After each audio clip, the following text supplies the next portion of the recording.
Salut les bonitos et bonne année 2018 à tous. Alors pour info, j'ai fait super attention à mon accent sur cette phrase. Je sais pas si vous avez remarqué les gars. Il était beau. T'as vu, c'était beau. C'était le bonne année. Bonne année. J'ai fait attention. J'ai fait ma voix de pouf exprès pour David qui m'a charrié toute l'année dernière par rapport à ça. L'année. Je te Non, j'étais bonne. Là. On va la garder pour la fin de l'émission en making of là ou je sais pas quoi. Ah bah non, mais là c'est bon, hein. Moi je le garde comme ça pour l'émission, hein. J'en suis fière, hein, s'il te plaît. Ok, très bien. Ah bah oui. Ah ouais, non mais c'était fait exprès quoi. C'était fait exprès. On continue, c'est cool. Bonne année. Bonne année. J'aurais pu le faire en anglais bonne aussi. année à tous. Bonne année à tous les bonitos. Bon, dis donc, qui a fait la séance que nous avions concoctée en cadeau de Noël? Ça vous a plu? Moi, je vais vous dire un truc. Franchement, j'ai adoré la chanson créée par David pour l'occasion. Ah. Parce franchement, c'était super. Il faut savoir qu'on a enregistré certaines parties de cet épisode chacun de notre côté. Et du coup, on n'avait aucune idée aucune idée. En tout cas, on savait pas exactement ce que faisaient les autres. Donc, ça a été aussi une surprise pour nous. Alors, bravo David. Et moi, je te dis, à ce rythme-là, l'année prochaine, on sort un single, quoi. Oui, il y a déjà un album qui est en cours, ouais. avec des featuring. Mais cool. on peut pas tout dire. Ouais, on garde la surprise pour Noël prochain. Ouais. En tout cas, on remercie les personnes qui nous ont fait un retour par rapport à cet épisode. Il n'y a pas eu foule quand même. Hein. Alors, me dites pas, les bonitos, que vous avez penché du côté obscur de la force et remisé vos baskets au placard depuis les tentations des fêtes. Si c'est le cas, on est de retour, vous inquiétez pas. On va vous aider à affronter le froid, la pluie et toutes ces joyeusetés hivernales. D'ailleurs, si vous avez besoin de nouveautés dans vos oreilles, n'oubliez pas d'aller piocher dans le réseau Podcastéo dont nous faisons partie. Et si l'univers des podcasts vous intéresse, sachez qu'un podcast sur ce thème a été lancé, animé par les membres du réseau. 2 épisodes ont déjà été diffusés, si je ne me trompe pas, et vous retrouverez très bientôt notre David dans un épisode qui n'a pas encore été publié. Ouais, j'essaie de pas trop de raconter de bêtises, mais bon, je promets rien quand même. On verra, hein. Nous, on n'a pas encore émetteur de voir ce que tu nous as fait. Je n'ai insulté personne. Bah, super. C'est déjà ça. C'est vrai que David, essayer de parler sur une thématique où t'es pas dans ton propre podcast, ça devait être challenging quand même, parce que tu sais pas à quel point tu peux être con, tu vois. Je sais pas si tu vois ce que je veux. Tu te demandes, t'es pas en famille, donc tu sais pas si tu peux faire de la merde vraiment. En fait, pendant l'enregistrement, j'étais un peu moi-même, quoi. Je sentais quelques interrogations, il nous fait quoi celui-là? Ah, ok, d'accord. On coupe ou on coupe pas? Qu'est-ce qu'on fait là? À la fin, on s'est dit au revoir. J'ai senti une espèce de froid. Voilà. On verra s'il te réinvite ou pas, quoi. Ouais, bah ouais. Bon, en tout cas, les gars, ça me fait super plaisir de vous retrouver. Oui, pareil. Ouais. Pareil, on peut le dire au bonito, ça a été un peu calme de notre côté là depuis ces dernières semaines.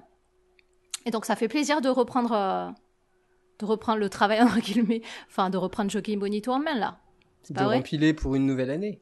Ouais, ça fait plaisir. Ça fait plaisir. D'ailleurs, donc on va entamer ce premier épisode 2018 avec un super programme, à mon avis. Nous avons 2 chroniques. Une intitulée « Réhabilitons les retardataires » et la deuxième sur les résolutions. Alors David, on va commencer avec toi. Comme par hasard. Ouais, comme par hasard. Tu vas nous parler du retard. Du rapport que nous avons tous au temps, de ton rapport au temps, et de comment tu lis ça à ta pratique de la course à pied. Est-il bon d'ailleurs de préciser que je n'ai lu ta chronique qu'il y a une poignée d'heures seulement? Il aurait été ironique et même déplacé finalement qu'il en soit autrement, t'es pas d'accord? Tout à fait. Mais voilà. Enfin, c'est vrai que la chronique, je viens juste de la finir, donc je suis pas très étonné. Oui, j'ai voulu traiter de ce sujet. Alors, je préviens, ça va parfois paraître déconnecté de la course à pied, mais j'espère que vous me suivrez. Alors, moi, j'aimerais vous raconter que ma découverte de la course à pied a été un coup de foudre au début des années 90 et que, détectant chez moi un potentiel hors norme, mon père m'a emmené un jour pousser les portes du club d'athlétisme de ma ville. J'aimerais également vous dire que mes victoires au cross du collège m'ont mené au podium des championnats départementaux UNSS et que cela a relevé ma cote auprès des filles à la récré. Mais non, en réalité, à l'époque, je maudissais les athlètes qui utilisaient la piste et nous empêchaient, mes potes et moi, d'accéder au terrain de foot. Et je comptais plus sur ma coupe au bol que sur la puissance de mes mollets pour séduire Muriel ou Marie. Bonjour à elle. Pour moi, l'athlétisme, c'était des ampoules contractées au doigt en jouant à Olympic Gold sur ma Sega Master System. C'était en 1992 et Cheb Khaled chantait Didi, vous vous souvenez? À vrai dire... Le Khaled, David. ouais. T'as pas dit Khaled. T'as pas dit le vieux Khaled des Français. T'as Cheb fait le Khaled.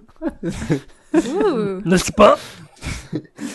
À vrai dire, quand je cherche un souvenir de moi fendant l'air et crachant mes poumons, je pense à une pratique que j'ai depuis ma plus tendre enfance, courir pour arriver à l'heure. Alors, loin de susciter des parties de plaisir, qui en éprouve en arrivant essoufflé à un rendez-vous important, parfois transpirant, voire malodorant, les articulations qui sifflent après un 3000 mètres steeple exécuté en milieu urbain et chaussé en pâte gasse 0% de VA, personne n'éprouve de plaisir à ça. Mais je pense que chez moi, c'est tout simplement inné, pour ne pas dire héréditaire.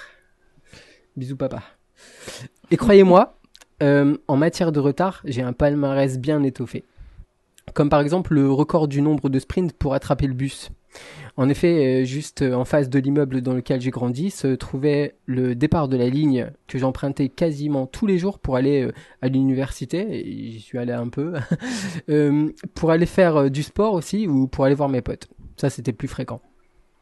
Même en connaissant les horaires par cœur, et alors qu'il me fallait 30 secondes pour rejoindre l'abribus, c'était la panique. Si bien que fréquemment, je voyais le bus me passer sous le nez, constatant même qu'il commettait l'indélicatesse de partir avant l'heure annoncée. Mon signe de la main et mon regard de coquère laissaient de marbre le chauffeur. J'en ressentais le mépris ou l'humiliation. Séquence émotion. Cependant, l'arrêt suivant se trouvait à peine à 200 mètres. Vous me voyez venir, non? Ouais, vas-y. Bah ouais, j'espérais toujours qu'une voiture lente, une vieille dame au passage piéton ou un groupe de personnes n'ayant pas fait la pointe avant de demander un ticket au chauffeur à l'arrêt suivant viendrait à ma rescousse et me permettrait d'embarquer à temps, donc à ce second arrêt. En cas de victoire, j'adressais un regard vengeur au chauffeur et traversais tout le bus, le torse bombé. Ensuite, j'entamais de façon laborieuse ma récup au fond du bus et si j'avais eu une montre cardio, elle aurait fait tilt. De même que d'ailleurs, personne ne m'aurait piqué le segment Strava. Il était à moi. Au contraire, en cas de défaite, je cherchais du regard le conducteur dans son rétroviseur pour lui faire comprendre qu'il avait eu de la chance cette fois. J'avais tendance à rentrer tard chez moi. Et au retour, je loupais souvent le dernier bus. Ah ouais. Je n'avais plus que mes pieds pour faire le trajet. Au petit trot donc. Je vous garantis qu'un mec qui court la nuit à une certaine époque, c'était vraiment louche. J'ai fait quelques rencontres bizarroïdes avec la police d'ailleurs. Plus tard, quand j'ai découvert la course à pied pour de vrai, je m'amusais à suivre le bus de ma ligne de prédilection et j'ai eu la confirmation qu'il y a des moments dans la journée où il est plus efficace, si on peut se le permettre, d'utiliser ses jambes. Bon, j'arrête avec le bus, vous allez penser que je fais une fixette, mais je dis quand même que je n'ai pas connu meilleur coach que les chauffeurs de Transpol, c'est le nom de la compagnie du côté de chez moi, à Lille. Donc remballez vos coachs FFA s'il vous plaît. Mais si vous voulez mesurer l'ampleur du phénomène, sachez, pour information, que j'ai déjà loupé un avion qu'une marque m'avait réservé pour aller taper la balle avec un ballon d'or argentin. Ou aussi que je suis arrivé en retard à mon entrée en caserne le premier jour du service militaire. Je devrais pas le dire, mais c'est mon père qui me conduisait. J'espère que t'as fait des pompes du coup. Oh, écoute, des services militaires, j'ai vraiment vécu ça de façon tranquille. Enfin, disons que ça a duré une semaine. Une fois aussi, un ami m'a appelé pour qu'on dîne ensemble et je suis arrivé chez lui deux jours plus tard. Manifestement, je m'étais éparpillé. Alors. Apparemment, ouais. Ouais. Alors, est-ce que je me sens comme le lapin blanc et sa montre à gousset dans Alice au Pays des Merveilles, ou peu accablé par mon problème d'organisation tel Gaston Lagaffe? Parfois, je me maudis, c'est vrai. Mais ce défaut dans le timing, c'est plus une gestion en urgence qui n'implique pas forcément un retard en bout de circuit, je tiens à le dire. Je m'efforce de ne pas faire attendre celles et ceux qui ont des horaires à respecter, en tout cas. Je vais faire une longue parenthèse sur la notion de temps. Le temps est au centre de nos préoccupations et on entretient même avec lui des rapports conflictuels. On veut tuer le temps, défier le temps, battre le temps, nous les runners, exploser Chronos tels des héros mythologiques dans des guerres de légende. On veut gagner du temps pour obtenir des espaces à combler, on redoute le temps qui passe, alors on veut le maîtriser. Mais il ne passe pas, il est là, cruel et insaisissable. C'est nous qui passons, nous pour qui le temps est compté. S'obstiner à vouloir le maîtriser conduit au malheur. Pas étonnant que certains runners complètement obsédés par leur perf finissent par tricher, se la péter et devenir fous. Notre société, pour qui la norme est d'avoir ce rapport au temps, pointe du doigt ceux qu'elle appelle les retardataires. L'anthropologue américain Edward T. Hall, vous le connaissez tous, hein, n'est-ce pas, comme moi? Ouais, très bien, c'est mon poteau.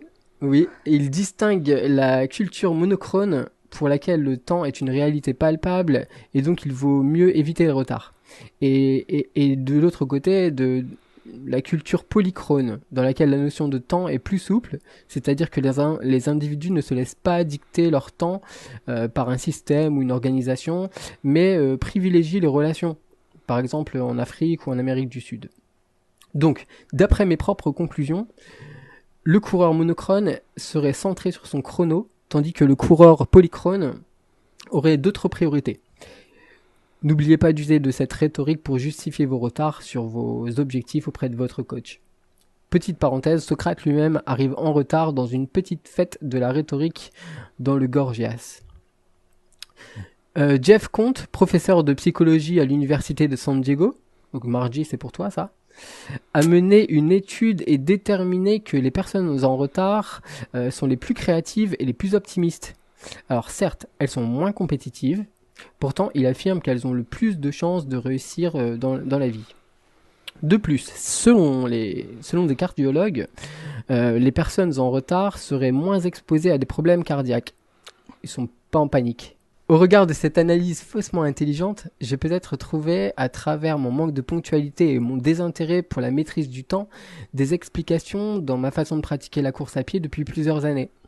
En fait, je me serais découvert comme coureur polychrone qui a placé l'exploration de nouveaux territoires, les rencontres, les sensations ou le contact de la nature très largement devant l'obsession du temps, des chronos et des RP. Ou même des deadlines pour rendre cette chronique, n'est-ce pas, Margie? Ouais, ok. Tu t'es bien vendu là. Je te pardonnerai presque. Hein. J'ai dit presque. Hein. J'en attendais pas moins. Ouais. Je te pardonne de toujours rendre ta chronique sur le fil, ça va. Pour moi qui suis monochrone, hein, hop là, je place un peu de vocabulaire, c'est hard quand même. Mais c'est un bon entraînement et je n'en suis que plus efficace pour préparer l'émission après. Donc avant de commencer à discuter, ça fait longtemps qu'on n'avait pas enrichi le vocabulaire des bonitos. Rémi n'étant plus là pour le faire pour nous. Hein. Je vais donc reprendre les termes que tu as définis, David, monochrone et polychrone. Oui, c'est parce que j'ai passé récemment un CAP Sudoku. Voilà.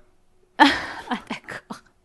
C'est pour vrai que ça serait pas trop de refaire la définition, je ne suis pas contre. Ouais, voilà. Moi, j'ai dû utiliser l'ami Google pour en connaître la définition exacte. Donc, je reprends pour être au clair. Monochrone. Alors, les personnes monochrones voient le temps comme étant divisé en éléments fixes qui peuvent être donc organisés et programmés. Du coup, on associe souvent les mots-clés logique, ordre, ponctualité, productivité avec les gens qui sont monochrones. Les gens chiants, quoi. Non, merci, ça fait plaisir. Bon, en tout cas, c'est un fait que notre culture, la culture occidentale, est organisée selon un modèle monochrone, justement. Voilà. Certes. Et ensuite, on a les personnes polychrones qui préfèrent ne pas structurer leur temps, qui n'éprouvent pas le besoin d'établir des plans d'action et aiment changer d'activité en fonction de choix qui sont non dictés par un souhait d'organisation. Donc là, par contre, on associe plutôt les mots-clés multitâches, alternatives, opportunités à ces gens-là. Et niveau sociétal, on retrouve cette façon de faire dans les cultures asiatiques, africaines ou d'Amérique latine. Tu l'avais dit dans ta chronique. Voilà. C'est plus clair là, Émir? Bah, j'ai un peu de mal, j'avoue que monochrone, je comprends très bien, vu qu'en gros, c'est notre modèle. On va au travail à l'heure, on rentre à l'heure, voilà, on est divisé en heures et on s'organise autour des heures. Maintenant, le modèle polychrone, j'ai un peu de mal à voir. C'est-à-dire qu'en gros, on n'a pas de montre et on fait au feeling. Non. Je vais prendre un exemple. Il y a certaines parties dans le monde où, par exemple, pour le travail, le temps accordé au travail, on le dissocie pas forcément du temps personnel. Voilà, et ça paraît complètement normal. Alors qu'ici, tu vas checker Facebook ou Twitter au boulot, on te fera les grands yeux. Voilà, c'est un exemple bête, quoi. D'accord, ouais, je vois. Bah du coup, Émir, toi, tu penses que t'es plus monochrone ou polychrone? J'ai l'impression d'être... c'est un peu dur, mais j'ai l'impression d'être complètement, du coup, monochrone, même si... parce que j'obéis à ces règles d'organisation du temps, on va dire, dans lesquelles... j'ai pas l'impression qu'on puisse faire vraiment différemment. Même si, puisqu'on vient de parler de ne pas dissocier son temps pro et son temps perso, je pense que j'ai aussi des caractéristiques qui s'inscrivent là-dedans, je suppose que j'ai... Ouais, de toute façon, on n'est pas soit l'un, soit l'autre, mais bon, on tend vers un côté où... C'est soit la droite, soit la gauche, le centre n'existe pas. Non, mais peut-être que ta nature profonde, cher Émir, ce serait d'être polychrone et que... T'es bridé par la société occidentale. Peut-être bien, et maintenant je crois que je suis incapable de faire cette analyse sur moi-même en trop peu de temps. Et je crois que mais c'est vrai que je crois que j'ai la chance quand même d'avoir un environnement professionnel où je suis pas, c'est-à-dire si je décide d'aller sur Facebook 5 minutes et qu'on me voit et que mon chef me voit, il s'en fout. J'ai cette chance-là, et c'est, je pense, pas le cas de tout le monde. Donc moi, ça me permet si j'ai un côté polychrone, de gérer mon temps comme je le sens, de le faire ressortir, alors qu'il serait complètement bridé si j'étais dans un boulot avec un chef qui me frappe sur la nuque dès que je fais autre chose que produire des slides, quoi. Non, mais la gestion du temps ici, en France, en l'occurrence, c'est pas évident, hein. Je pense par exemple au télétravail. C'est quelque chose qui met du temps à se développer et ça reste dans notre société assez mal vu, en fait. On va tout de suite penser que tu vas travailler chez toi, donc tu vas faire autre chose, tu seras moins efficace. Et du coup, on peine à avancer là-dessus, alors qu'en même temps, il y a certaines nécessités écologiques, voilà. Enfin, on va laisser là un peu le monochrone et polychrone, on est d'accord? Je vais revenir sur ton exemple de courir après le bus, David, parce que ça m'a bien fait rigoler. En fait, ça m'a rappelé des souvenirs. Ah. Ouais. Parce que moi aussi, j'ai une anecdote avec le bus, figure-toi. Tu m'as pris mon segment Strava? Ouais, mais c'était dans la campagne, à la Cambrousse, tu sais là, vers Carcassonne. Ouais, je vois. Non, ouais. Non, mais quand j'étais, ouais, chez moi, non, c'est pas Carcassonne. Mais bon, quand j'étais petite, on prenait le bus scolaire. Moi, j'habitais en plein dans la Cambrousse, dans la campagne. Et pour accéder à ma maison, il y avait un chemin en terre et en pierre, quoi. Pour arriver, il y avait la route, mais plus loin, tu vois. Et du coup, il y avait des animaux sauvages. Ouais, il y avait des animaux sauvages. Attends. Ok. Pardon. Et de ce chemin, on voyait la route où arrivait le bus. Et il nous arrivait très souvent de sortir de la maison et de voir que le bus était en train d'arriver. Et là, on se tapait un sprint sur cette route de cailloux pour arriver au bus. Ça m'est déjà arrivé de me rétamer bien comme il faut, d'ailleurs, devant tout le bus, puisqu'il était juste à côté et il nous voyait. Mais ouais, donc du coup, tu vois, ça m'a rappelé ça et je me suis dit que, tu vois, peut-être ça a été un bon entraînement et que c'est pour ça qu'après, au cross du collège, j'étais pas mauvaise au cross du collège. Peut-être c'est à cause de ça, tu vois. Tu sais, je relis ton anecdote avec une autre anecdote que j'ai, c'est que mon lycée se trouvait dans ma ville de résidence, si bien que je n'avais pas le droit au transport scolaire. Par contre, j'habitais à quelques mètres de la ville d'à côté, donc si les gens qui habitaient à quelques mètres de chez moi avaient le droit au bus. Donc ouais, peut-être que j'ai pu commencer à travailler mon endurance en étant en retard, bien sûr, en rejoignant à pied le lycée qui se trouvait à 3 petits kilomètres de chez moi. Hein. Ouais, quand même, quoi. quand même. Donc je voyais aussi les potes de classe qui passaient en bus en faisant signe, en se marrant, et puis moi qui étais en retard et qui était obligé d'accélérer le pas et déjà travailler ma VMA. Tu vois, ça part de loin. Hein. Et toi, Émir, t'as pas une petite anecdote hein, avec le bus ou autre hein?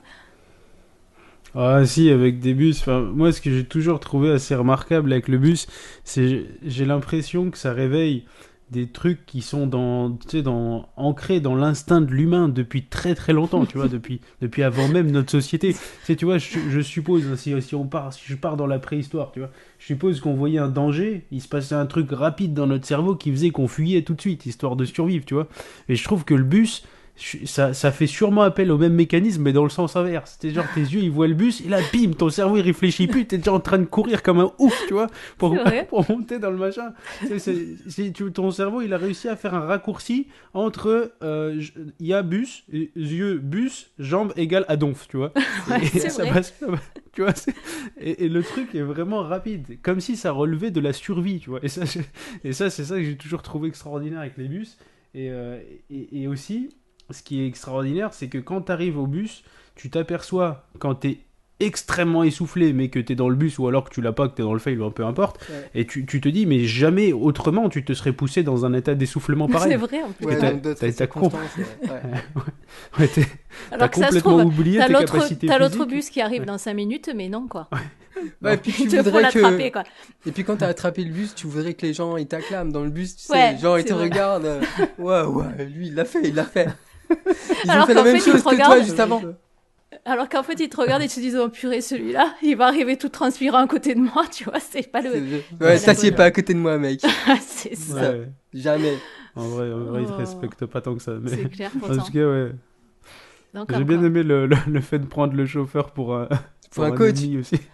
Le mec, pour un coach, tu vois, pour un ennemi, tu sais, genre, tu l'as défié, tu vois. Et lui, il te défie en voulant fermer la porte ou en se barrant un peu plus tôt. Mais c'était ça. En plus, j'avais l'impression parfois que le bus gérait un petit peu son allure pour me laisser espoir. Et puis, et au dernier moment, une petite accélération. En plus, juste après l'arrêt de bus, il y avait un feu tricolore. Et j'ai l'impression qu'il gérait même pour que je me fasse avoir. C'était T'es dans un film, l'espace de 200 mètres. Ah ouais, mais dans un film. Pendant 200 mètres, tu joues, enfin, c'est héroïque, ou alors t'es pas loin du crime, quoi. Tu as envie de tuer, quoi. Enfin, j'ai pas eu putain de bus. Il y en a un 10 minutes plus tard, quoi. C'est terrible. Non mais c'est ça aussi, c'est qu'il y a plus de côté rationnel. Même si tu vois, tu t'y réfléchis pas au fait que il y en a un dans 2 minutes, tu vois, tu réfléchis pas. Il y a le bus, tu cours. Point barre. C'est peut-être l'esprit du coureur qui vient de profondément en nous, quoi. Peut-être, ouais. Et après, il y a un autre réflexe, c'est je loupe un transport.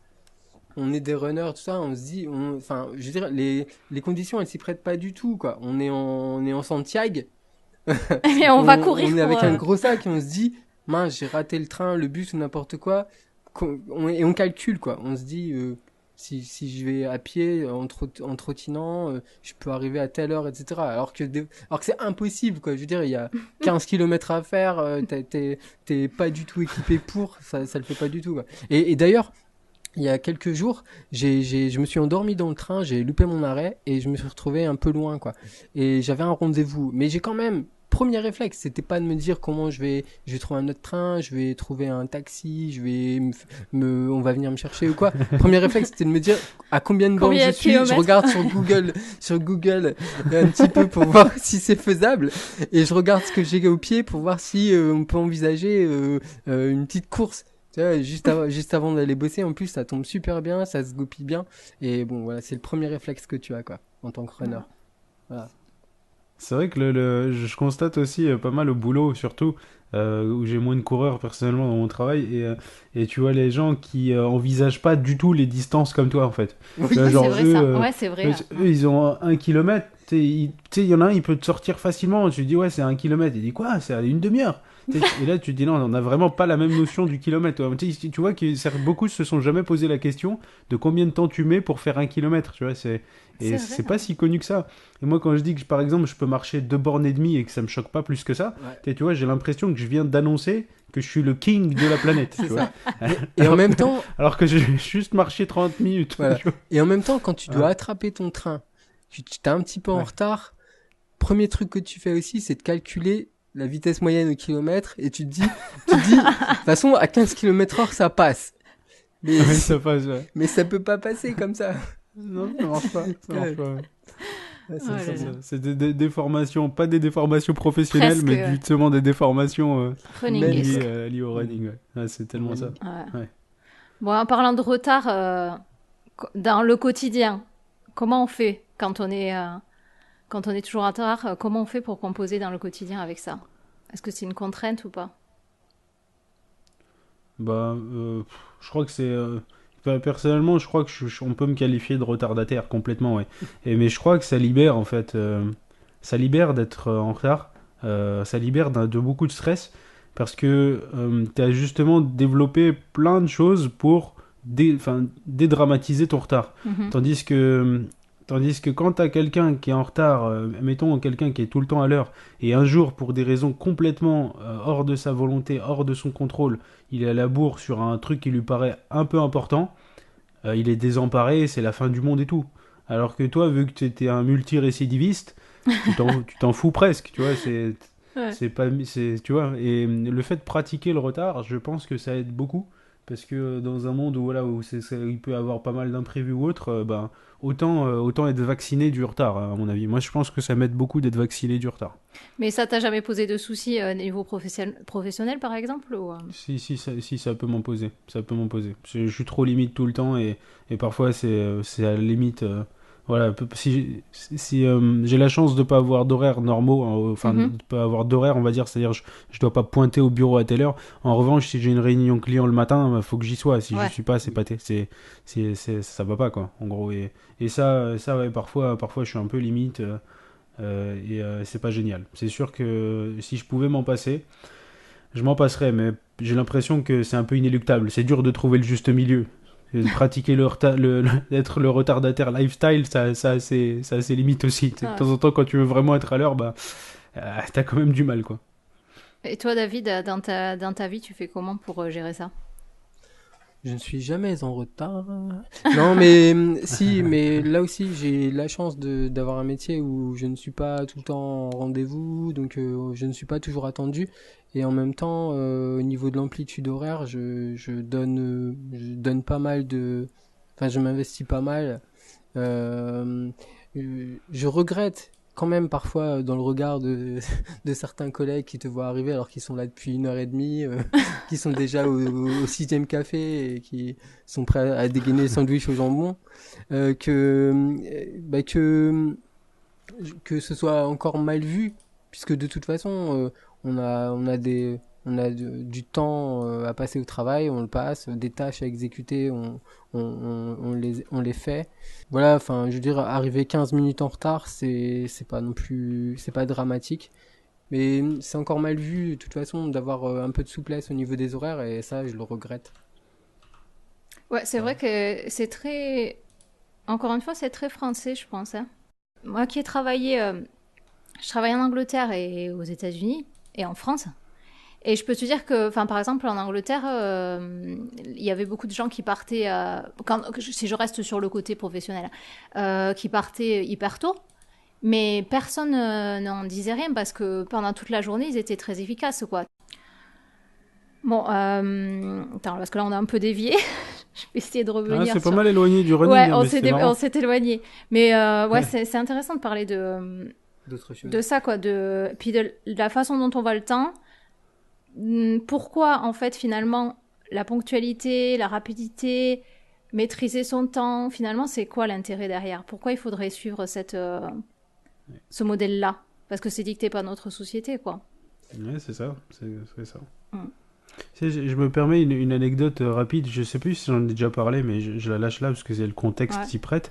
Quand en 2014 avec Carole on s'était lancé un peu foufou dans le marathon des sables et qu'on avait vécu du coup une semaine à faire une épreuve de course à pied par jour, et ben on n'avait pas, enfin moi j'avais pas de montre en fait, je sais pas quelle heure il était et en fait ton objectif dans cette course-là, et c'est l'objectif de tout le monde, c'est le même, c'est chaque jour, c'est d'avancer un certain nombre de kilomètres d'un point A à un point B. Ouais. Et une fois que tu as fait cette tâche, dans le temps qui est le tien, en fait, et ben ta journée est finie. Donc tu as fini l'objectif de ta journée, il n'y a plus vraiment grand-chose d'autre à faire, finalement. Tu sais que c'est une notion de l'accomplissement et de la productivité qui est complètement différente. T'as une tâche, tu l'as fait, c'est fini. Et du coup... dans le même sens, tu te levais en fait avec le jour et dès qu'il faisait nuit dehors, bah t'avais plus rien à faire à part dormir. Donc ça devenait évident de respecter le cycle normal en fait de la lumière, parce que voilà, le matin il fait nuit, tu peux rien faire. Et le soir, bah, dès qu'il fait noir, bah, tu peux rien faire non plus. Donc en fait quelque part j'ai trouvé ça vraiment extrêmement différent de la manière dont on voit le temps au quotidien. Nous, avec nos montres, on va au travail à telle heure, on bouffe à midi puisque la cafette elle ouvre ou machin.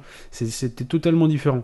Des objectifs que tu mesures juste au jugé finalement. Bon là c'est les règles de la course, hein, mais si on suppose un marathon des sables version des gens, des autochtones, des locaux qui ont juste leur vie à assurer, leur survie à assurer, leur vie à assurer. Ben, en fait, c'est une notion très différente. C'est aujourd'hui, j'ai prévu ça, je le fais, il fait noir, je dors, il fait jour, je me lève et j'ai un autre projet, quoi. Oui, c'est dicté par d'autres problématiques, quoi. C'est ça. Et je trouve ça vachement attirant. Franchement, je trouve c'est notre façon de... Ouais. Ben, en même temps, c'est pas tout à fait pareil, mais en ultra, c'est un peu ça aussi, la notion du temps, tu l'as plus hein, quand tu pars sur des courses longues comme ça. Ton objectif, c'est plus que d'aller à tel ravitaillement ou aller à arriver jusqu'à la ligne d'arrivée. Il y a quand même la barrière horaire qui a quand même un sacré truc qui est quand même un sacré truc de monochrone. C'est les monochrones, ça, t'as vu, ils sont contre toi, les monochrones. Cette bande de chacals, je te promets. Ces chacals de monochrone, ils veulent te prendre ton dossard. Donc toi, tu demandes juste que d'avancer, tu vois. Tu veux juste continuer, tu vois. Ouais. Mais c'est vrai, ouais, la notion du temps n'est pas là sur Ultra. Et surtout, un truc assez marrant, c'est que la manière dont on s'alimente aussi, elle est purement dictée par les sensations. Exactement. Ce qui n'est pas du tout vrai dans notre quotidien, en fait. Pour la plupart des gens, je veux dire. C'est vrai. Tu vas à 12h à la cantine parce que t'es calibré pour aller à 12h à la cantine. Sinon, après, à 13h, il y a trop de monde. Et même si t'avais pas spécialement la dalle, bah, t'y allais à midi parce que voilà, les collègues, ils sont allés à midi. Enfin, en fait, on est vraiment dans des modèles où on n'écoute pas, en fait. On suit les cadres. Ouais, c'est vrai. T'as raison. Ouais. Après, David, t'as quelque chose à...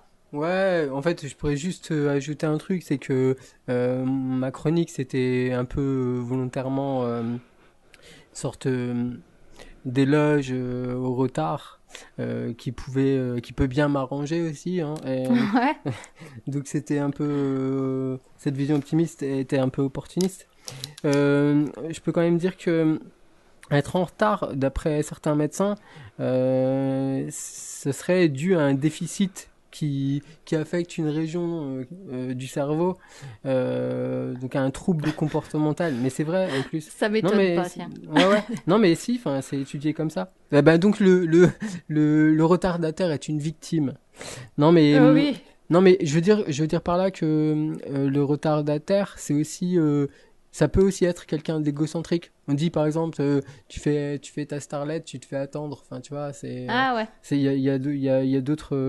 y a d'autres paramètres comme ça. Ça peut être aussi, oui, pour montrer sa supériorité. On se fait désirer, quoi. Et à contrario, il y a aussi, on n'en a pas parlé, mais l'individu qui est toujours en avance. Et lui, on a tendance dans notre société même à estimer que c'est bien, il est en avance et tout, alors que ça peut traduire chez lui d'autres troubles un peu maladifs comme une forme d'anxiété, une sorte de peur de pas pouvoir gérer un imprévu, un manque de confiance en soi, quoi. Tu vois. Et Bon, moi, ça me le fait quand je vais dans des endroits que je connais pas, tout ça, je préfère... T'arrives largement à l'avance. Hyper en avance, ouais, parce que j'ai la trouille de... Je sais pas quoi, je me plante de route ou machin. Ouais, c'est... Ouais. Alors que quand t'es un retardataire, comme le sous-entendait un petit peu Émir tout à l'heure, eh ben tu t'adaptes en fait, et t'apprends à avoir des réflexes qui te permettent de toute façon de retomber sur tes pattes. Sur tes pattes, ouais. Ouais, non mais... Ouais. Voilà. Bon, moi, je voulais dire aussi, tu sais, dans ta chronique, David, tu l'as fait, je pense exprès, je te connais un petit peu maintenant, mais tu nous as donné la vision de dire que une personne monochrone, par rapport à la course à pied, hein, je relis à la course à pied, une personne monochrone, elle sera associée avec le côté, son seul but, ce serait la performance et les chronos, et la personne polychrone, elle serait plus cool, et elle prendrait le temps d'apprécier la course pour d'autres choses que le chrono, etc. Ouais, d'autres raisons. Je suis pas tout à fait d'accord. Non, ça me plaît pas. C'est trop manichéen, c'est trop tranché, c'est ça? Ouais. Eh ben, tu as tort. Non, mais tu as tout à fait raison. En course à pied, par exemple, il est impossible d'être toujours au taquet. Et donc de toute façon, une saison sportive est composée de moments, de pics ou de moments de forme, de moments de méforme, de moments où on est concentré sur ses objectifs et des moments où on est concentré sur le plaisir, d'autres paramètres, d'autres critères. Et c'est très bien comme ça. Mais aussi, ouais, vas-y. Non, mais je trouvais intéressant quand même cette distinction qui était faite par notre ami T. Hall de deux modèles culturels qui peuvent aussi en dire long sur notre nature. Ouais, non, c'est vrai, c'est vraiment intéressant. Mais pour la course à pied, moi je dirais, tu vois, par exemple, moi qui suis assez, je pense, dans la vie en général, plus du côté monochrone, j'aime bien que les choses soient bien organisées et tout ça, ben en course à pied, au contraire, tu vois, justement, ça serait plus le contraire, et je suis pas... tout ce qui m'oblige à avoir la course à pied de façon trop cadrée, ça m'énerve plutôt qu'autre chose, parce que justement, la course à pied, pour moi, c'est quelque chose où je suis plus tranquille, quoi, et où j'apprécie de pas être hyper... comment dire, bloqué sur des temps. D'ailleurs, ça m'énerve beaucoup. Tu vois, les montres et tout, ça... Ma montre, elle fait le minimum et ça me suffit amplement, quoi, parce que sinon, ça... Non, donc je me prends déjà assez la tête ailleurs, donc voilà. Oui, donc le sport, la course est aussi une bulle qui te permet d'exprimer d'autres facettes de ta personnalité. Voilà, exactement. Oh. Qu'est-ce que t'en penses, Émir? Ouais, écoute, je partage ce qui se dit, j'ai pas de commentaires particuliers. Pas de commentaires, no comment. Je ne commente pas. Ok. Bon, pour finir un petit peu la discussion là, est-ce que vous avez peut-être des petits retards en situation de course à nous raconter, une petite quelque chose qui s'est passé peut-être en rapport à la course à pied, le retard, vous avez pas des petites anecdotes? Vas-y, Émir. Là j'ai des trucs à dire. J'ai des trucs à dire. Vas-y, on t'écoute. Ouais, du retard, ouais, j'en ai fait... Et c'est là aussi hein, où j'ai envie de dire, du coup, être en retard à une course, au début, je croyais que c'était grave. Jusqu'à ce que je l'ai fait 5 fois et que j'ai compris qu'en fait, non, c'est bon, ça passe. C'est bon. Et c'est bon. Et il y a notamment, là, un des retards les plus historiques de ma vie, c'est... Et pour une fois, c'était même pas nous les responsables. C'était avec un pote, Tando, je sais pas si vous le connaissez, via les réseaux sociaux peut-être... qui est un grand marathonien aussi, hein, qui fait je sais pas combien de dizaines de marathons par an. Bon, bref, c'est pas l'objet. On était devenus potes depuis 1 an et quelques, et on s'était donné rendez-vous au semi de Saint-Vith. Alors, semi de Saint-Vith, c'est dans le 95, hein, qu'on devait courir ensemble, du coup, et Tando devait venir nous chercher en véhicule, nous n'étant pas véhiculés pour nous y amener. Donc, du coup, nous, on attendait, on s'était donné un point de rendez-vous près du domicile de Carole. On attend, on s'aperçoit que une demi-heure avant le départ du semi, Tando était toujours pas là. Et là on se dit bon, ça commence. Tu passes par plusieurs états mentaux parce que tu te dis bon, 45 minutes, on est à l'heure, tu vois. Après, il te reste 30 minutes. Là, tu commences à dire bon, faudrait que ce si soit on se démerde pas mal, si on se démerde bien, ça passe, tu vois. Après, il te reste 20 minutes, tu commences à te dire bon là, c'est vraiment si les astres sont parfaitement alignés qu'on va prendre. Après, il te reste 10 minutes et là, tu te dis, bon, là, par contre, ça va être vraiment à la guerre comme à la guerre. Quoi. Tu t'arrives même plus à imaginer comment tu vas faire. Et le truc balèze, c'est que si mes souvenirs sont bons, Tando, il est arrivé pour nous récupérer à plus d'une demi-heure du semi, une demi-heure après le départ. Ah ouais. Du coup... Tu pars avec un handicap, là. Normal. Mais ce qu'il y a, c'est qu'on s'est même pas dit...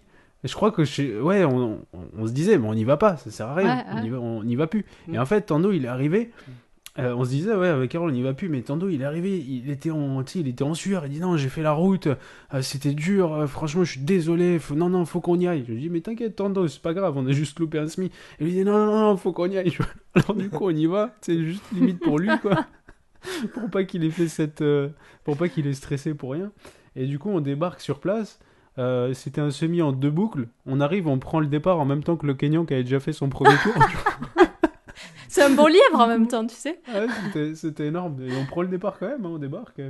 Les bénévoles à peine surpris de nous donner notre dossard alors que à la ça moitié, fait une heure que le semi est parti. Tu vois. Bon, on y retourne. Ah ouais, non, ils ont accepté. Et puis du coup, ouais, c'était marrant parce que pendant la course, c'était drôle. Non seulement t'avais certains bénévoles qui percutaient pas que t'étais visiblement trop lent pour être le premier et qui croyaient que t'étais justement le premier parce que t'es le premier à passer là. Ah ouais, c'est pas mal. Ah mais les gars, déguisés en lapin, on est en train de faire un footing. Comment tu peux penser que je suis premier de la course? Mais bon. Bref, on était encouragés et tout. Et à la toute fin, quand t'arrives et que du coup ça fait 3h30 au chrono final, tu sais, t'as tout le monde qui est hyper compatissant avec toi, comme si tu venais de faire le truc le plus dur de ta vie. Tu vois. Genre, oh, vous savez, vous y êtes presque là, ouais, ça fait 3h30 que vous y êtes. Tu sais, moi j'ai jamais eu l'occasion de vivre un semi en 3h30. mais là tu sentais que les gens ils étaient à fond avec toi, tu vois. Ils sentaient que t'avais galéré. Et là, les oreilles de lapin, du coup, ils se disaient sûrement, c'est quoi ces mecs qui ont perdu un pari, ils savaient pas courir, ils sont venus là, ils sont mis... Les pauvres. Et c'était compatissant, Ouais. Les guignols, c'est ça. Et voilà, donc ça je pense c'est mon retard le plus rigolo, parce que on a quand même pris le départ, malgré le fait que on était encore chez nous, limite, une demi-heure après l'heure. Et après ça, du coup, tous les retards qu'on a vécu à base de 10 minutes après, 15 minutes après, les retards où tu sais, ils avaient démonté, l'entreprise de chronométrage avait démonté la ligne de départ, tu sais. On est arrivé genre... Parce que parfois, ils te la démontent immédiatement après. Donc, les courses à sas, c'est facile. T'es à la bourre, tu t'en fous, tu prends le sas de derrière. Tu vois. Mais les courses qui partent en un seul sas, là, par contre, ouais, il se peut que le départ, il n'existe plus. Et pour peu que ça soit pas très bien balisé... C'est là où tu éprouves aussi le balisage, tu vois. C'est là où tu sais. Parce qu'au début, tu te poses pas de questions quand t'es dans le peloton, parce que voilà, là t'as personne à suivre, et là tu te dis merde, c'est où? C'est du challenge en plus. C'est ça. Et t'as le moment trop stylé où tu commences à récupérer les derniers de la course et que tu te dis ça y est, je suis de nouveau dans le peloton, tu vois. Ça, c'est mes moments, mes petits moments de retard. Pas mal. Ouais. Il y en a un, c'est d'ailleurs si je fais de la promotion, de l'autopromotion de vidéos. Il y a un trail qui s'appelle le trail du Haut-Königsbourg qui se trouve du coup dans l'est de la France, qu'on a couru avec Carole en 2016 je crois, ou 2016. Donc si vous voulez voir un retard en vidéo où on débarque et qu'il n'y a strictement plus personne, voilà, c'est le trail du Haut-Königsbourg, Lapin Runner sur YouTube. Ok, très bien. Bon, je pense que la transition, elle est toute faite là, hein, parce qu'on va passer aux résolutions. Vous me voyez venir. La résolution pour 2018, ça vous dit pas pour Jogging Bonito d'être monochrone pour gérer Jogging Bonito en 2018? Impossible. Vous en pensez quoi? On lutte pas contre sa nature profonde. Ok, bon. Et oui, les bonitos, on vous a épargné les best-of, top, flop ou autres bilans plus ou moins profonds sur l'année écoulée, mais vous n'échapperez pas aux fameuses résolutions pour cette nouvelle année. Émir, je sais pas pourquoi, mais je sens que tes résolutions vont pas être très orthodoxes. Ouais, tu commences à me connaître, je pense qu'on commence à me connaître. Hein. Si j'ai choisi ce sujet, c'est pas parce qu'il est thématique, hein, déjà, bien sûr, on est au début de l'année, mais c'est pas forcément pour lui jeter des fleurs. Bon, c'est la première de l'année, ça fait longtemps que j'avais pas fait mon vieux aigri. Je trouve que ça fait longtemps, hein. La dernière fois, c'était l'année dernière. Ouais. Déjà, donc, vous et moi, on s'accordera déjà très facilement sur le fait que de se taper les 18 000 meilleurs vœux à vous et à vos proches, à des gens qu'on connaît pas ou à peine, c'est déjà entamer profondément son quota hypocrisie pour l'année à venir. Hein, ça, on est d'accord. Et la santé, surtout. Bref, vous êtes... la santé, l'oncle et la grand-mère, alors ils vont bien? Ouais, d'accord, ouais. Bref. Vous allez me comprendre, ma résolution à moi, c'est pas de me mettre à être consensuel en 2018 et de faire de la bienveillance malhonnête pour être bien vu. Alors, comme souvent, j'ai envie de frapper un peu dans ce manège de positivité friable et éphémère qu'on voit renaître tous les ans, au moins à trois reprises. La nouvelle année, bien sûr, c'est la thématique, la préparation du beachbody et la rentrée des classes. Bon, déjà, qu'est-ce que c'est qu'une résolution ? C'est une nouvelle habitude, souvent très positive et très commune, que l'on se propose d'intégrer à sa vie à la suite d'un changement d'année. Autrement dit, c'est le moment où on se dit que ce serait bien d'être mieux, sans nécessairement de conviction ni d'urgence, mais au moins de pouvoir répondre quand le moment viendra où quelqu'un nous dira « Eh, alors toi, c'est quoi tes résolutions pour 2018 ?» Bon, même si c'est pas un scoop, je vais commencer par rappeler quelles sont les résolutions les plus communes. Donc la première, je sais pas si c'est la première, hein, disons que je n'ai pas de statistiques, mais c'est les plus communes qu'on a tendance à entendre tout le temps. Bon, alors perdre du poids, évidemment, hein, manger plus sainement, faire plus de sport, se coucher plus tôt, lire davantage et éventuellement faire des économies. Alors ça, c'est les choses avec toutes leurs variantes qu'on entend dans tous les sens. Donc être mieux, être un peu mieux sur des sujets où l'opinion générale juge que c'est mieux de manger plus sainement, c'est mieux de faire plus de sport, ce serait bien de se coucher tôt. Enfin, bref, voilà, du très simple. Donc je m'arrête là parce que ça sert à rien d'aller plus loin. C'est banal, c'est d'un banal révoltant en fait. D'ailleurs cette année, quand le sujet est arrivé sur le tapis, début janvier, j'ai eu l'impression que le concept même de la résolution était devenu un peu désuet, qu'il nous avait un petit peu lassés. Alors que j'ai souvent dans le passé entendu des gens jouer le jeu sérieusement. Genre, cette année, j'ai senti qu'il y avait beaucoup plus de lassitude qu'autre chose. Ce que j'ai perçu, c'était plus l'envie de briser cette tradition et envoyer balader le fait de s'infliger un cadre ou le fait de s'imposer un truc à tenir et du coup le fait aussi de risquer de reconnaître à plus ou moins court terme qu'on a une fois de plus pas tenu cette résolution. Donc c'est ce que j'ai ressenti, mais pourtant, les salles de sport, elles sont toujours pleines à craquer en janvier, et les parcs, ils sont toujours remplis de runners qui viennent d'hériter d'un nouvel élan de motivation, et qui sortent tout juste de Decathlon avec la panoplie Kalenji Winter Collection 2018. Quoi. À croire que le concept de la résolution, finalement, il survit. Donc pour limiter la casse, moi je vais faire comme souvent, même si j'arrive un peu trop tard, je vais vous proposer mes contre-résolutions pour l'année 2018, pour une année de course à pied réussie. Alors faites gaffe, ça part dans tous les sens. On déjà brûlez tous vos plans d'entraînement directement, on les crame. Ensuite, on brûle tous les cadres possibles, on n'en a rien à faire. Ensuite, allez courir au moins une fois avec un t-shirt en coton pour voir si c'est vraiment moins bien, parce que je suis sûr que vous savez pas en fait. Est-ce que vous avez déjà osé le truc ? On vous a toujours dit ouais, les tissus techniques machin. Est-ce que vous avez vraiment tenté le coton ? À tester en 2018. La tendance. Tendance 2018, le coton. Retentez le coton. Ayez votre avis sur le coton. Ouais, courir. Et la petite variante du coup, achetez-vous une paire de chaussures Kalenji pour voir si c'est vraiment moins bien, hein, puisque personne n'a confiance, ça coûte moins cher que les grandes marques. Maintenant, autant se faire un avis en 2018. Si on vous propose quelque chose de nouveau ou de révolutionnaire, posez-vous la question si ça vous paraît fiable. Voilà, j'ai envie de la placer, celle-là. Les nouveautés, fait. On en a tout le temps. Voilà, c'est fait. Bam. Voilà. Très simple, n'ayez pas peur de faire moins de sport, ni même d'en faire plus. C'est-à-dire, pourquoi je dis ça ? C'est très basique, hein. Mais c'est souvent que moi j'entends souvent des gens qui ont une conviction arrêtée sur ce que vous devriez faire. Si vous devez faire plus ou moins, enfin, ils ont une conviction fortement arrêtée sur ah non, tu devrais en faire moins quand même, ou ah non, tu devrais accélérer un petit peu, tu vois. Bon, moi j'ai envie d'envoyer balader ça. Pourquoi en fait, pourquoi cette personne aurait plus de conviction que vous-même à quelle règle ça obéit ? Un état qui vous appartient. Ouais. À quelle règle ça obéit ? On n'en sait rien. Donc, n'ayons pas peur d'en faire moins ou plus à notre feeling. Mais bon, quand même, la petite nuance, c'est que si vous sentez que vous tirez sur la corde, il faut se calmer. Alors pourquoi il faut se calmer ? Parce que se calmer, c'est un pari à long terme. Quand on a trop d'engouement, c'est vrai que ça peut arriver, on a trop d'engouement, on a tendance à pas faire attention, à être moins vigilant, et du coup prendre effectivement des risques. Les risques, on les voit pas tant qu'ils ne sont pas avérés, tant qu'on déclenche pas de blessure, tant qu'on déclenche pas de problème. En revanche, le jour où ça arrive, et ben là, on regrette de pas avoir fait gaffe. Donc, attention à vous. Et enfin, donc, si quelqu'un étale avec certitude ses théories sur quel est le meilleur entraînement, et ben tout simplement demandez-lui ses sources. Voilà, mes quelques résolutions pour 2018. Ça part dans tous les sens. Mais je veux pas m'arrêter là, parce que bon, maintenant que j'ai lâché pas mal de bave, ou plutôt pas mal de sueur sur le concept même de résolution, j'ai tout de même une chose à dire qui sera, je pense, un peu plus construite. Donc je pense sincèrement que les résolutions, ça part d'un bon sentiment. Donc dans un sens, on peut voir ça comme positif. Mais elles ne sont pas adaptées à opérer des changements réels, tels que ce qu'elles voudraient nous faire croire. Donc je m'explique un petit peu.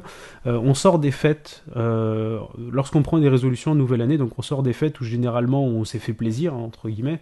Ce qui veut dire qu'on s'est tout simplement, on a mangé comme des haloufs, un peu comme tout le monde. C'est la fin des vacances, le calendrier a changé de page, voilà. Donc c'est une sorte d'alignement des astres qui donne envie de partir du bon pied. On a envie de se dire, je tourne une page, je deviens un meilleur moi-même, qui produit un petit peu d'énergie positive. Le fait est que ces résolutions naissent du coup de cette énergie, de cet alignement des astres. Donc ça crée une petite flamme toute jeune et toute temporaire, contextuelle justement au début de la nouvelle année. Donc le seul moyen pour que le fruit de cette énergie ne disparaisse pas, et donc qui ferait que les résolutions ne soient pas tenues, c'est de parvenir à implanter des habitudes. Parce que les habitudes survivront à une énergie qui fluctue. Le seul moyen pour que le fruit de cette énergie ne disparaisse pas, et donc qui ferait que les résolutions ne sont pas tenues, c'est de parvenir à implanter des habitudes. En fait, ce que nous tentons de faire en prenant des résolutions, c'est de profiter d'une toute petite quantité d'énergie, donc nouvelle et éphémère, et de tenter de l'utiliser pour travailler à un changement d'une routine qui, elle est probablement ancrée depuis des lustres. Donc pourquoi les résolutions ne sont pas tenues ? À mon avis, c'est pour la même raison qu'on ne peut pas soulever un citerne chargé avec un petit cric de Clio. On ne peut pas changer des habitudes ancrées avec une micro-source d'énergie instable de début d'année. L'outil n'est pas le bon, ou alors l'élan n'est pas suffisant. Comme ça que je vois les choses. La question se résume donc à comment changer ses habitudes durablement finalement, plutôt que de prendre des résolutions qui seront potentiellement pas tenues.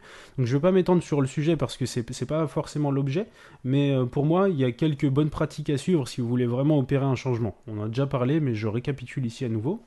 Donc déjà, à mon avis, pour opérer des changements, on ne peut pas se dire « je vais arrêter de fumer, je vais me mettre au sport, je vais manger mieux » et tout ça en même temps. Pour moi, ce sont chacun des énormes changements, ce sont chacun des changements fondamentaux d'habitude, et donc, si on veut opérer à un seul d'entre eux, il faut le faire, il faut y opérer individuellement, un seul gros changement à la fois. Donc arrêter de fumer, mieux manger, se mettre au running en même temps, ça paraît un bon moyen d'échouer en appliquant trop de contraintes simultanément sur ses habitudes. Donc à moins que vous ayez une ceinture noire en auto-changement et auquel cas vous n'avez même pas besoin de m'écouter, ne pas tenter d'acquérir plusieurs nouvelles habitudes en même temps. C'est un processus long, il faut être patient et attentif et y mettre de l'énergie, y faire des efforts. Et enfin du coup un deuxième point, pour moi c'est il ne faut surtout pas être en mode tout ou rien et ne pas se culpabiliser. Donc j'ai déjà dit, mais faire peu, faire pas grand chose, c'est mieux que ne rien faire. Et également louper une séance d'entraînement par flemme, c'est toujours mieux que de se dire « Ok, j'en ai loupé une, donc j'ai tout raté, donc j'arrête tout ». Louper une séance par flemme, c'est mieux que d'en louper 5, parce qu'on s'est dit que le projet ne tenait plus. Non, c'est pas grave. Autant s'autoriser des erreurs, ce qui nous permet d'être d'être meilleur finalement dans ces nouvelles habitudes qu'on essaye d'implanter. Donc si vous échouez une fois à tenir votre nouvelle habitude, dites-vous que le jeu n'est pas fini et que personne ne vous impose de date. Il suffit de recommencer. Donc c'est donc avec quelque chose que je dis tout le temps que je vais conclure. Donc si les résolutions sont pour vous un moyen de se remettre le pied à l'étrier et qu'elles vous apportent du positif, dans ce cas-là, faites-vous plaisir. Mais si à l'inverse, vous les voyez comme le vieil aigri que je suis, à savoir comme de la poudre aux yeux et un énième jeu ancré dans les mœurs qui non seulement est sans intérêt mais en plus est malhonnête, alors envoyez ce bullshit balader. Oh là là, ouais, d'accord. Vieil aigri quoi, en 2018, Émir là. Moi, je voulais commencer l'année, tu vois. Tu commences direct, là. Je me suis demandé, au sujet de la chronique, j'ai dit, est-ce que je démarre l'année en faisant genre, je suis un nouveau mec et bonne résolution, quoi. Et non. Mais en fait, je me suis dit, non, faut être qui on est, fuck, merde. J'ai envie de démonter un truc, je démonte un truc. Oh. Voilà. Bon, David, toi, t'as pas une petite résolution pour 2018 quand même ? J'en ai plein, plein. Et effectivement, comme toute bonne résolution, elles seront, intenables évidemment. Non, qu'est-ce que je peux te dire? J'aimerais faire au niveau sportif, bien sûr, plus d'étirements et respecter un jour et durablement mon protocole d'étirement pour le tendon, donc le protocole Stanish. Et je n'y arrive pas. Je sais pas ce qui se passe dans le cerveau, mais le truc prend 3 minutes à faire, quoi. Et impossible. Et il faut juste des escaliers, il faut rien d'autre.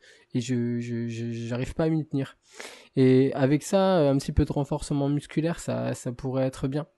Mais en même temps, si je fais toute une liste comme ça, Emir va me rattraper, il va me dire c'est mort, c'est mort de toute façon avec ta liste. Trop d'un coup. Tu ne feras rien, quoi. Donc il faudrait faire un choix parmi toutes les résolutions possibles. Et je suis assez d'accord que changer une habitude ou alors essayer de se tenir à une seule résolution, peut-être ça peut être un bon début. Donc moi j'aurais aimé aussi faire un peu plus de courses parce que je me rends compte que aller en compétition, c'est là que c'est ce qui me fait progresser, ce qui me fait tenir un niveau. Et moins je fais de compétition, plus je m'englue un peu dans un rythme. Voilà, faire un peu de fractionné aussi, parce que c'est justement ça empêche la routine, le petit rythme de sénateur. Si tu veux, je te conseille un bon entraînement de fractionné. Ouais. C'est Jogging Bonito numéro 11, je crois. Ah, écoute, je l'écouterai, hein. J'ai vu au niveau du nombre de visites, il est peu probable que 100% des personnes présentes sur ce podcast ce soir les écoutaient. Écoutez, ouais, ça c'est une autre histoire. Ouais. Donc et puis autre dernière petite résolution à laquelle je pense là, c'est essayer au moins, je veux dire une fois par mois, de me lever quand le réveil sonne à 5h du mat pour aller courir, voilà, au petit matin comme ça. Je n'y arrive jamais. Ça a dû m'arriver 3 fois depuis le début de mon existence. Et je sais pas comment c'est arrivé. Et mais j'aimerais bien m'y tenir. Il y avait pas un truc dans le lit qui t'a fait te lever? Par hasard. Non, mais tu sais, t'essayes tout ça, hein. T'essayes toutes les astuces, la fameuse je mets le téléphone à l'autre bout de la pièce ou le réveil à l'autre bout de la pièce pour m'obliger à me lever. Mais bizarrement le chemin que tu arrives à faire pour aller arrêter la sonnerie, il est aussi facile à faire dans l'autre sens. Dans l'autre sens. Ça se fait de façon très efficace, quoi. Mais honnêtement, si je devais retenir une résolution, j'hésiterais entre le protocole de Stanish avec les étirements, un peu de renforcement. Et puis cette capacité à se lever à 5h du matin pour aller courir et puis avoir la journée devant soi sans que c'est gêner personne dans la famille et tout ça. Ouais. Et puis voir le soleil se lever, même si à 5h du matin c'est pas évident, mais l'été par contre en partant légèrement un peu plus tard c'est possible et c'est tellement agréable. Mais tu sais, moi je vais te dire un truc, une mauvaise habitude c'est comme une bonne habitude, c'est une habitude. Donc à partir du moment où tu continues, hop, ça devient ancré, ça devient une habitude. Et là, c'est devenu une bonne habitude. Et voilà. Vous comprenez ce que je veux dire? Ou là, c'était trop profond ce que je viens de dire. Je suis encore en train de d'analyser. Le truc. Mon cerveau, il traite. On vous mettra des explications en note de ce podcast, bien sûr, comme d'habitude. Bien sûr. C'est vrai que ça, on l'oublie jamais. On n'oublie jamais de résolution. Comme d'habitude. C'est là où on est rigoureux. Tout comme d'habitude, monochrone et tout ça, organisé, etc. Non, mais pour revenir sur les objets, enfin les résolutions, moi, en début d'année, je sais pas si c'est vraiment le début d'année qui me fait... faut dire que mon anniversaire est en janvier et c'est plutôt ça qui me fait réfléchir à mon année et à me poser du coup pas forcément des résolutions, mais des objectifs, plutôt. Je vois ça comme ça, moi. Et je trouve pas ça... Est-ce que tu comptes en année de ta vie, pas en année calendaire? Ouais, je pense que c'est plus ça. Après, je peux pas te dire, mais ouais. C'est pas forcément le début d'année qui va me faire me poser des questions. C'est plus mon anniversaire. Ah ouais? Ouais. Et du coup, tu vois, plutôt que des résolutions, moi j'aime bien, je trouve que c'est utile de se poser des objectifs. En se disant, bah, cette année, j'aimerais bien faire ça et ça. Mais par contre, pour y arriver, j'aime bien découper les choses en me disant, ok, bah, tu veux faire ça, mais ça veut dire quoi? Un petit step concret pour y arriver. Et puis refaire quelques petits bilans dans l'année pour voir, tiens, bah, finalement, j'avais dit que je ferais ça, je ne l'ai pas fait. Pourquoi? Est-ce que finalement, j'ai toujours envie de le faire ou j'ai pas envie de le faire? Et ça quand même, à la fin de l'année, si tu as fait des trucs, tu vois, ça procure quand même un certain... Je précise aussi pour les auditeurs qu'on traduira régulièrement aussi le en est. On fera une petite modification au niveau du fichier sonore, un petit effet pour que vous le compreniez le mieux possible. Justement, dis-nous alors, qu'est-ce que tu as, parce que c'est d'actualité, vu que c'est janvier, ton anniversaire. Qu'est-ce que tu as en tête au niveau de tes... Alors, il y a des trucs plus personnels, mais un truc, par exemple, tu vois, je me suis lancée dans une formation pour devenir pro de Pilates, et du coup, j'aimerais bien que cette année, je puisse passer la certification à la fin de l'année ou en début d'année prochaine. Tu vois. Et pour ça, mes différents steps, c'est de faire toutes les étapes qu'il y a à faire pour arriver à la certification. Monochrome. Ok. Tu vois. Et t'as découpé ça comment du coup en plein de petits steps répartis sur toute l'année, plus petits et plus atteignables et plus concrets. Ouais, après j'ai pas non plus planifié le truc, je suis pas non plus, mais tu vois, il y a des étapes à faire qui sont obligatoires pour faire la certification, comme notamment un truc qui paraît tout à fait logique, c'est de pouvoir faire du... Attends, vas-y, je cherche le mot en français. Donner des cours. Dis-le en anglais. Non, mais donner des cours en tant que prof étudiant, quoi, si tu veux. Parce qu'il faut bien quand même avoir un peu de pratique dans le teaching avant de pouvoir passer ta certification. Oui, en effet. Donc ça, par exemple, il faut que je me bouge les fesses et que j'essaie de trouver des clients pour ça. Et comment je vais trouver les clients, tu vois, tout ça, il faut que... C'est ça mes steps, quoi, tu vois. Je me dis, alors tu te poses, tu réfléchis, quels sont les clients que tu aimerais avoir, comment tu peux les atteindre, envoie des emails, voilà. Et je pense que, tu vois, je pense que, enfin, en tout cas pour moi, ça marche bien. J'aime bien me poser ces questions-là parce que sinon, de voir un objectif trop grand à la fin, je le ferai, ça me fait peur. Je me dis, je vais jamais y arriver. Il y a trop de trucs à faire et voilà quoi. Je comprends. Je vois la stratégie du découpage en petits trucs plus atteignables et à plus court terme. Ça me paraît évident que ça aide d'avoir des choses concrètes et immédiates plutôt qu'un truc énorme trop loin, quoi. Ça m'a l'air d'être une bonne pratique de découper comme ça. Ouais. Et par contre, moi j'ai marqué un truc, c'est que c'est aussi en vieillissant que je me rends compte que je me pose plus de questions sur tout ça. Peut-être parce que j'ai l'impression que le temps passe trop vite et du coup j'ai envie de plus me poser des objectifs et essayer d'évoluer plus. Je me posais moins de questions quand j'étais plus jeune. Je sais pas vous. Ah, c'est le syndrome du compteur qui tourne, quoi. Tu commences à regarder derrière et tu te dis, est-ce que j'ai foutu quelque chose avec ma life? C'est ça, tu vois. Ouais, je comprends. Quand on est jeune, on est tranquille, on n'a pas ça en tête. On se dit, bon, ça va, j'ai le temps de rien faire. De toute façon, je suis jeune. Tu vois. C'est ça. Et plus ça va, plus tu te dis. Plus t'es plus jeune, et puis tu te dis, mince, quoi. Les années passent et finalement, t'as fait quoi? Ouais, c'est ça. Donc c'est pour ça, les résolutions, voilà, c'est bon. C'est sûr que si c'est des résolutions prises comme ça, là, juste par... allez, je veux de nouvelles résolutions, mais si c'est bien réfléchi, je pense que ça peut être une bonne chose, moi.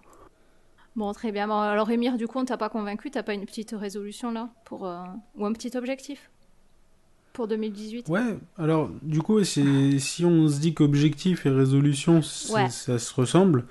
moi, c'est ce que je me dis. Après, je sais pas. Enfin, j'ai peut-être dévié, mais pour moi, c'est plus objectif que résolution en début d'année. Mais bon. Ouais, d'accord. Dans ces cas-là, disons que j'adhère un peu plus, beaucoup plus au concept d'objectif de l'année, parce que ça me paraît quand même... Un objectif, ça me paraît déjà... Peut-être que c'est que du vocabulaire, hein, mais beaucoup plus réfléchi et beaucoup plus spécifique qu'une résolution qui, pour moi, sonne comme le machin tout générique, tout moisi, que tout le monde dit pareil au début d'année et qui tient pas plus de 3 mois, quoi. Ouais. Donc c'est pour ça aussi que pour moi, s'il y a des objectifs que tu définis là ou que tu définis dans le cadre d'un sport ou d'une passion, bah c'est pas des choses que t'as voulu faire comme les autres et avoir des objectifs, c'est personnel finalement. Alors que l'histoire des résolutions, j'ai l'impression qu'on se force entre guillemets à en avoir parce que les autres en ont, alors qu'en fait à la base on s'en fout peut-être un peu et du coup ça fait qu'on se trimballe un truc qu'on tiendra pas. Je sais pas si je suis clair, mais j'ai l'impression que les objectifs c'est plus personnel et du coup ça a plus de sens. En tout cas ça a plus de sens à mes yeux. Maintenant qu'est-ce que j'ai comme objectif? Moi j'aimerais, déjà on a été pris avec Carole à l'UTMB, donc objectif sportif c'est quand même de prendre notre revanche sur 2016 où on y était allé mais pas terminé. 130e, on a tapé la barrière des monochrones. Et du coup vas-y là, tu seras équipé là. Si tu veux, on sera derrière toi avec David. On va t'imprimer les barrières horaires et tout, tu vas voir. Là, tu te feras pas avoir ce coup-ci, quoi. Et à chaque fois que tu passeras une barrière, tu leur montreras ta petite feuille. Tu diras, vous avez vu, les gars? Je le savais qu'elle était là, la barrière, les gars. Cette fois-ci, je me suis pas fait avoir une deuxième fois. Ouais, cette satisfaction, j'aimerais bien aller la chercher, de se dire que ce truc, ce trail énorme, on l'a fait. Si, je pense que l'objectif, il est là, ouais. Après, ouais, c'est à peu près tout. Je suis peut-être moins exigeant cette année sur la course que les années passées, parce que j'ai l'impression que même si c'est totalement faux et peut-être prétentieux de dire ça, j'ai l'impression que j'ai fait un cycle, je crois, j'ai fait un tour, on va dire, de ce que j'avais à voir dans ce sport, quoi. J'ai l'impression. Donc j'ai moins d'attentes et moins envie d'en mettre dans tous les sens, comme quand j'avais l'enthousiasme de vouloir en faire un maximum. Ouais. Donc me dérange pas de faire moins en fait cette année. Ok, très bien. Et toi, David? Je voudrais juste ajouter que cette histoire de résolution, ça participe aussi au petit mouvement qui voudrait faire de nous, qu'il faudrait faire de nous des personnes meilleures. Moi, c'est pas trop. Ah ouais, c'est vrai. Ouais, c'est pas trop mon truc. Moi, et c'est pas d'hier. Hein. J'ai toujours ressenti l'envie de faire de mon mieux, mais pas en recherche de perfection ou voilà quoi. Je trouve qu'il y a plus de richesse à obtenir, à se concentrer sur les autres, offrir de la disponibilité, des bons moments et pas forcément tout optimiser pour gagner plus d'argent ou pour remplir plus d'objectifs dans sa to-do list.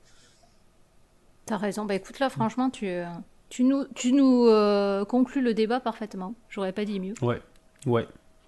J'avais une autre conclusion à vous proposer. Ah bah tu peux y aller parce que là t'es très bon, mais vas-y. Ouais, disons que en tant que personne qui vient fan des années 90, qui vient de se refaire une coupe au bol, je suis très très tenté par la proposition d'Emir du retour au coton. Ah oui. Mais bio, hein, s'il te plaît.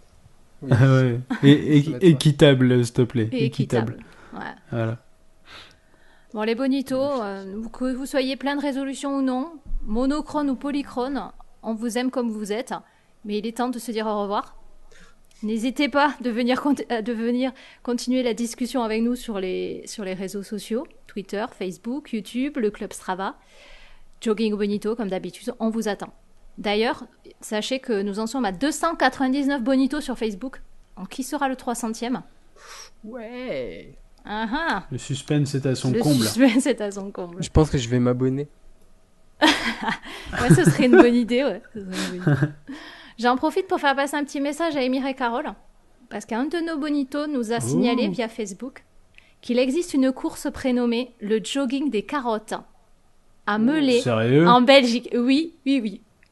Tout à fait. Le jogging des carottes, j'ai cru que c'était au Québec. Non. Quand t'as dit le jogging des carottes. Écoute, d'accord. On me l'a dit ce matin, figure-toi. Je suis allée voir, ça existe. Donc c'est une honte, moi je trouve que vous n'y soyez jamais allés. Alors, objectif pour 2018. C'est une honte qui nous ait même pas appelé. Non mais du coup, il y a quoi comme spécificité? C'est juste le nom ou c'est déguisé? Je pense que c'est juste, je sais pas, j'en sais pas beaucoup plus. Ah. Juste j'ai regardé. Déguisé en carotte, ça serait des bars. Clairement, ça serait trop. C'est en septembre. Ouais. Donc à Melé. en Belgique. Jogging des carottes. La distance, donc il y a grande distance et petite distance, après ce que je vois, c'est 10,8 km ou 6,2 km. Voilà. Et notre bonito se proposait de vous y amener. Le bonito, ouais. Donc, vous y amener ah bon, parce qu'il est d'où, en fait? Bah, il est belge. Ah, je sais pas s'il est de là exactement, mais à creuser, idée à creuser, voilà. Ouais, carrément, on va se mettre en contact. Ouais. Donc mêlé, ça s'écrit M-E-2-L-E-T. Ouais. Mêlé. Mêlé, peut-être, ouais, ça se dit mêlé, ouais, je dis mêlé, mais je sais pas. Bon, voilà. On les salue tous, les meuletés. Les meuletés et coureurs du jogging des carottes. Et les meuletoises. C'est clair. Ah oui, c'est clair. Bon, bah très bien, merci de nous avoir écoutés les bonitos. On se dit à très bientôt. Ouais. À plus les gars.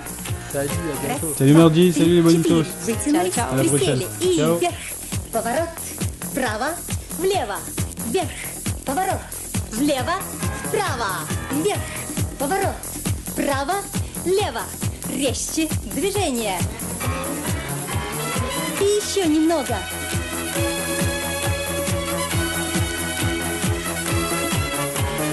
Хорошо. Еще увереннее. Приготовились?